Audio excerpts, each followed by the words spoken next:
આજથી થોડા દાયકાઓ પહેલાં લોકોને જ્યારે તકલીફ પડતી તે મોટાભાગે કુપોષણની હતી, ઇન્ફેક્શનના પ્રોબ્લેમ હતા.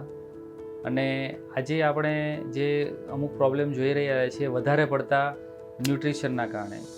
આપણે જે વાત કરવાના છીએ આજે છે ઓબેસિટીની, કે વધારે પડતી કેલરી, વધારે પડતું ખાવાનું જે પ્રોબ્લેમને નોતરે છે એનું નામ છે ઓબેસિટી.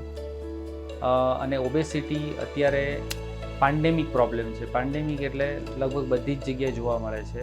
વેસ્ટર્ન કન્ટ્રીમાં તો હતો જ, હવે આપણે ત્યાં પણ એ વધારે જોવા મળે છે કે લગભગ એવરી અલ્ટરનેટ ઘરમાં તમને કોઈ ડાયાબિટીસનું કે હાર્ટનું પેશન્ટ જોવા મળે છે. એના બેકગ્રાઉન્ડમાં ઓબેસિટી એક કારણ છે. ઓબેસિટી કોને કહેવાય? તો ઓબેસિટીનું જે સિમ્પલ મેઝરમેન્ટ છે કે જો તમારો બીએમઆઈ એટલે એમાં બે મેઝરમેન્ટ જોઈએ, હાઇટ અને વેઇટ. તો બીએમઆઈ તમારું 25થી વધારે હોય તો એને ઓવરવેઇટ કહેવાય.